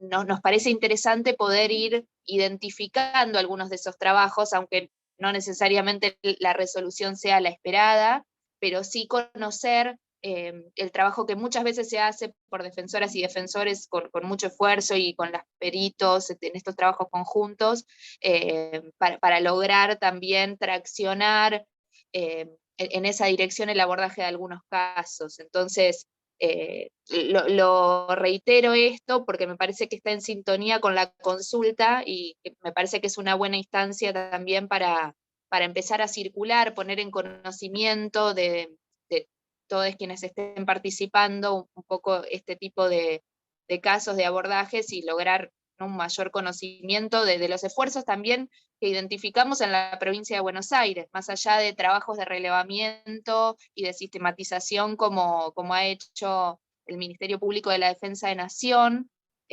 Bueno, veo que acá está presente Ana Julia Biasotti, que estuvo en la presentación del convenio, defensora interina de casación. Entonces, junto con las defensas de la provincia, poder también ir identificando estos casos y estos trabajos de las defensas.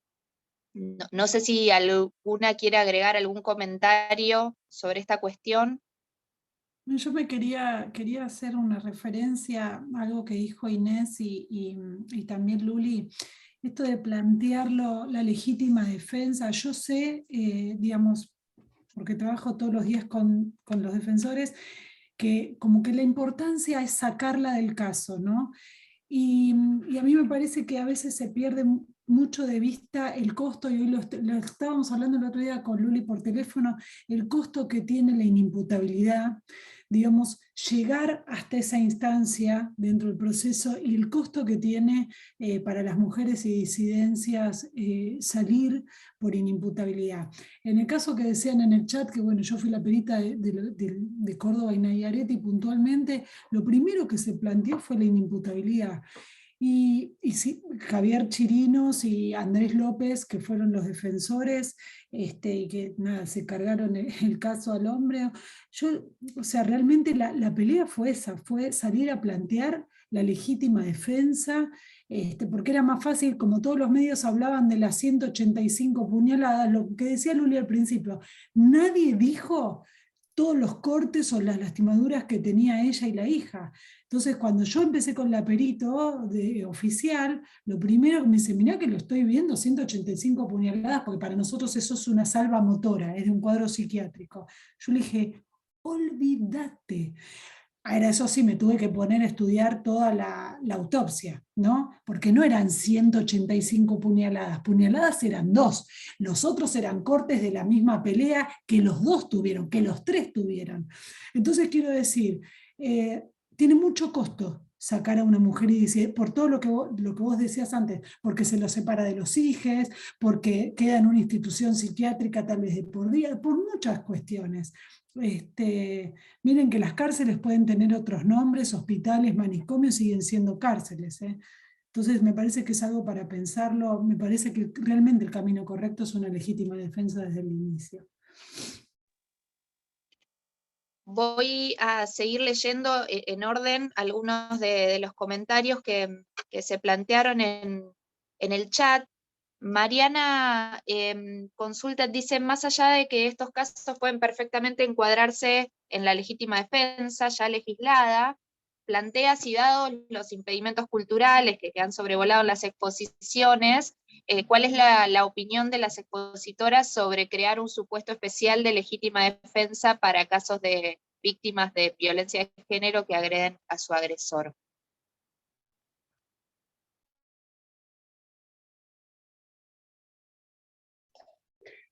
Tomo ahí la palabra. Yo creo que no hay que crear uno, creo que hay que crear varios. Lo que pasa es que es muy difícil arrancarle esto a la Comisión de Legislación Penal del Congreso, y sobre todo va a ser muy difícil en estos años, ¿no? Que salga cualquier legislación por, bueno, las tensiones políticas que conocemos, que lamentablemente en algo que es una demanda bastante consensuada, llamémoslo así, clara, y que hay recomendaciones internacionales al respecto, bueno, va a ser difícil sacar esta legislación. Por eso también es muy importante hacer política, redes, prácticas, intercambios, etc. Entonces, por lo menos mi opinión es que sí, hay que hacer, en algunos casos, supuestos de legítima defensa privilegiada que faciliten en el lenguaje lo más llano posible.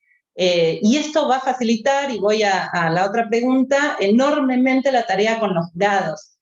No es lo mismo explicarle razonable, provocación suficiente, agresión ilegítima en una instrucción que noche, casa, escalamiento, ¿no? Entonces, el chiste de la legítima defensa es que el lenguaje es, primero que o sea, de la legítima defensa privilegiada, es primero que tengo que probar otras cosas, y que si pruebo esas cosas, bueno, creo esta presunción, y que son cuestiones que justamente suelen ser cuestiones más evidentes, llamémoslo, o ese debería ser como la posibilidad. Lo que sucede con los proyectos que hay ahora, o con el dictamen que hay ahora, es que es un avance, ojalá se sancione cuanto antes, pero contempla solo un supuesto de legítima defensa privilegiada, que de nuevo es muy importante porque el privilegio es que no importa la razonabilidad, ¿no? O sea, sin importar el daño que se cause al agresor. Entonces,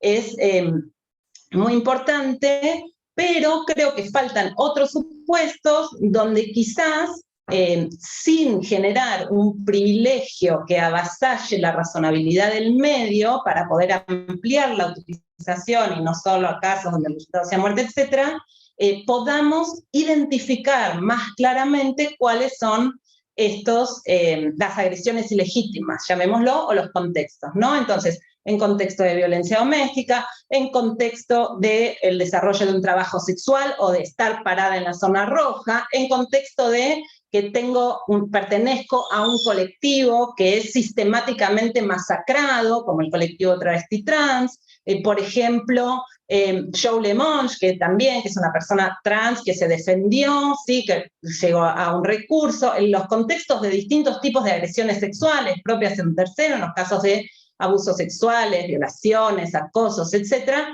que quizás sí nos importa que el medio sea racional, razonable, pero en función del resultado, digamos, pero que podemos generar un supuesto que no sean solamente estas tres categorías. Y creo, de nuevo, y no quiero avanzar sobre eso para no autoespoilearme, pero que sería un gran aporte en términos de poder simplificar las instrucciones a les jurades.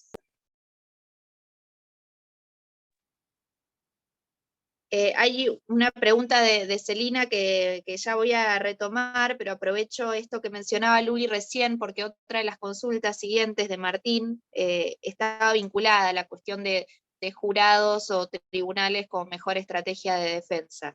¿Qué pensaban las expositoras?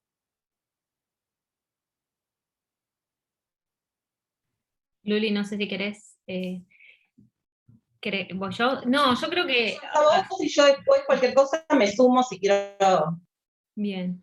No, creo que nunca, obviamente, no hay una respuesta única, depende del caso fundamentalmente, y en esto, digamos, la experiencia indica que no deberíamos subestimar los estereotipos asentados en los jurados. Digamos, hay también algunas sorpresas en la implementación de los jurados, al menos en los corto tiempo que llevan en la provincia de Buenos Aires, que tienen, bueno, sus defensores y que, digamos, pregonan que ha habido sorpresas, de que casos que quizás en un juzgado o en un tribunal técnico podrían haber terminado en otra solución. El jurado tuvo una respuesta sensible a ciertos tipos de planteos novedosos. Yo creo que hay una cuestión que hay que evaluar que tiene que ver con el caso y con los estereotipos. Quizás me permito hipotetizar, pero creo que hoy no tendría tanto problema con llevar un caso a jurados de el caso de la mujer cis, víctima de violencia vincular, etc. Quizás casos más problemáticos en los que sí vemos casos de las malas víctimas, el caso que se sale del molde de violencia vincular privada, cis, la familia tipo, tiene más problemas a veces en ser pensados o en generar como una apertura en les jurades a cierto tipo de planteos. Los que me ejemplificaba Luli me parecen importantes, o sea, y en ese sentido, la propia jurisprudencia del Tribunal de Casación, por ejemplo, cuando argumenta en López que parte del problema está en la disparidad física, está bien, en el caso concreto funcionó y se logró la absolución, pero a mí me preocupa esa perspectiva, porque también caen visiones estereotipadas de, bueno, habrá agresores que son físicamente más fuertes que las personas que sufren violencia. ¿Qué pasa en los casos de personas trans, travestis? ¿Cómo evaluamos la disparidad física, de contextura? Lleva a la discusión a un terreno que me parece que no contribuye para nada al abordaje que estamos proponiendo. Así que te dejo, Luli, la palabra. Sí, yo quiero decir varias cosas a agregar a esto que dice Inés. Yo creo que el jurado, les jurades plantean un desafío en el sentido que no estamos frente al sistema, si bien en un punto y después profundizando es un poco lo mismo, ¿sí? Pero en principio hacemos una división, llamémoslo, entre lo que es la sana crítica y las íntimas convicciones, ¿no? Donde esto, además, como decíamos antes, nos va a dificultar un poco el recurso. Así que en ese sentido también una serie de cuestiones dogmáticas que usualmente plantearíamos ante jueces técnicos con mayor libertad, no porque haya menos estereotipos, sino porque, bueno, sabemos que tienen que seguir expresamente, si estamos más cancheros también en eso, justamente en cómo se ha interpretado la casación, etcétera, pero los jurados nos parece imposible, ¿no? Entonces, todas estas cuestiones dogmáticas de las que estuvimos hablando, que en un litigio con jueces técnicos hacen a la brillantez de la exposición de la dogmática penal, nos la tenemos que guardar para cuando litiguemos las instrucciones con quien va a presidir el juicio. Ahí nos tenemos que jugar la dogmática, en las instrucciones. Y para eso es fundamental, con muchas complejidades, porque plantear la legítima defensa desde el inicio tiene la autoincriminación, pues sabemos que es complejo, pero justo por eso también sería bueno reformar el proceso penal también y la cuestión de las cautelares, vuelvo a decirlo, pero también nos va a ayudar mucho a litigar las instrucciones en el caso en que tengamos que llegar a juicio si hacemos el planteo desde el inicio, porque además vamos a tener un montón de pruebas, etc. Litigar las instrucciones sin tener la prueba producida, o sea, pretender producir la prueba que nos falta como una superpericia que podría ser Vanessa, recién en la etapa del jurado, bueno, nos va a ser prácticamente imposible después hacer buenas instrucciones, etc. Entonces, hay un incipiente desarrollo de instrucciones en la provincia.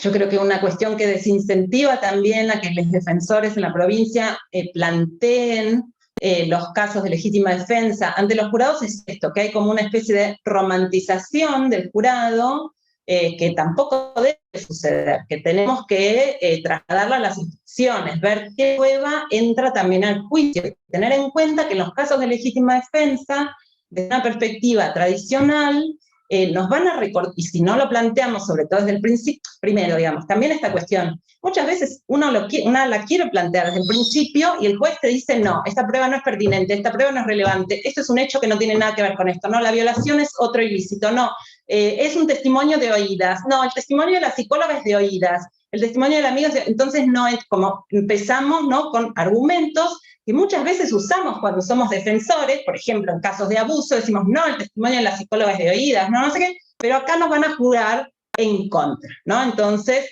tengamos en cuenta que los estándares de prueba no son para un caso sí, para otro no, en ese sentido, sino que lo que construyamos respecto de admisibilidad de una prueba en un caso y en el otro también nos va a hacer fracasar o no este tipo de casos. O sea, no es que unos se litigan de una forma y otros se litigan de otra. Entonces, tener en cuenta también esto desde el principio, pelear que se pueda admitir la prueba de la violencia anterior, que se admitan las pericias, que se admitan todo este tipo de peritajes, también va a ser todo un trabajo que vamos a tener que hacer con les jueces y con el tribunal y con el presidente del tribunal antes de tener a los jurados. Así que yo creo que más que jurados sí o jurados no, como estrategia, lo que tenemos que calcular es esto. ¿Qué posibilidades tenemos en el contexto concreto de generar unas instrucciones que nos permitan hacer el planteo de legítima defensa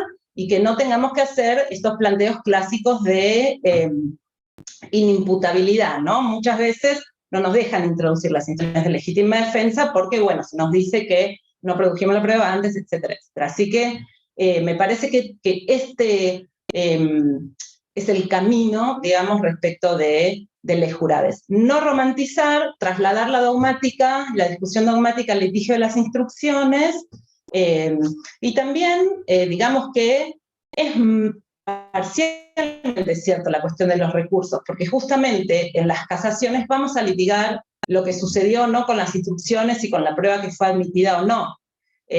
Y entonces muchas cuestiones que hoy planteamos en la sana crítica, llamémoslo, las vamos a plantear respecto de esto. O sea, el jurado no pudo llegar a una íntima convicción razonable si no hubo una valoración razonable de la prueba porque no se dejó entrar esta prueba, se le dio una mala instrucción, etcétera, etcétera.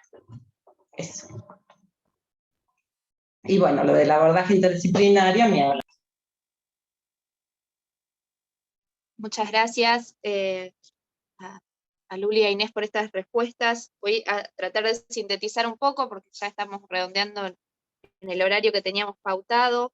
Hay muchos comentarios vinculados a la importancia de estas cuestiones que se han planteado respecto del planteamiento de la institución en las primeras instancias, incluso comentarios vinculados a casos que se han trabajado y que la absolución llega en las instancias recursivas. A quienes han hecho estos comentarios en el chat les insistimos con bueno, el contacto, el mail a disposición para empezar a trabajar en conjunto también en la sistematización de estos casos, de estos trabajos. También comentarios vinculados, bueno, a la cuestión de los recursos propios, de la autonomía de la defensa, cuestiones para seguir discutiendo en otras instancias y que exceden también en particular el objeto de este encuentro, pero que sin duda seguiremos conversando en los próximos.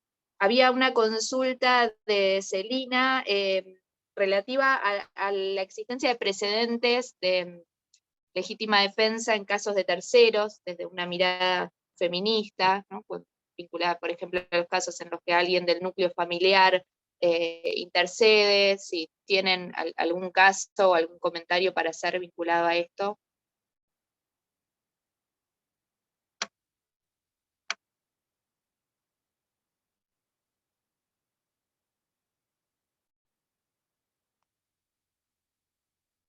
Bueno,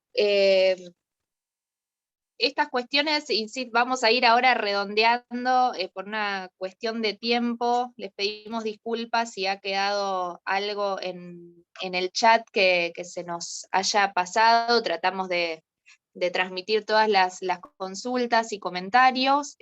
Lógicamente también, bueno, quedan los mails abiertos para continuar en contacto. Insistimos con la cuestión de la jurisprudencia.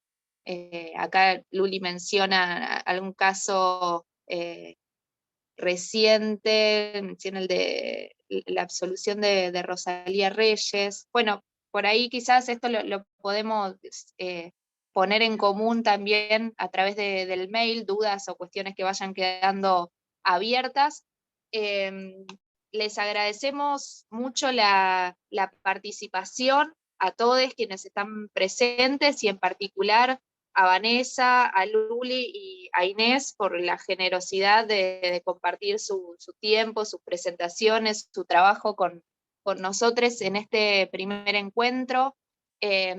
Y también las invitamos y les invitamos a todos a continuar el segundo encuentro que se va a realizar de aquí a 15 días. Luego vamos a recordar las fechas. En el próximo encuentro vamos a abordar el eje de criminalización relativa a eventos obstétricos, así que nos encontramos dentro de 15 días, también miércoles, en el mismo horario. La transmisión también va a estar disponible por YouTube, así que bueno, nuevamente muchísimo agradecimiento a las compañeras que compartieron con nosotras en esta instancia y que pusieron su tiempo y trabajo a disposición de todos para que estemos acá fortaleciendo estos abordajes. También, bueno, agradecer a esta presente Lu Porto, subsecretaria de Políticas de Género y Diversidad Sexual, junto con la Subsecretaría de Política Criminal y también la Secretaría de Capacitación del Ministerio Público de la Defensa.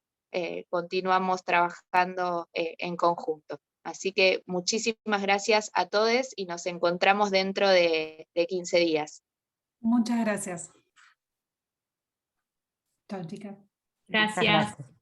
Adiós. Adiós.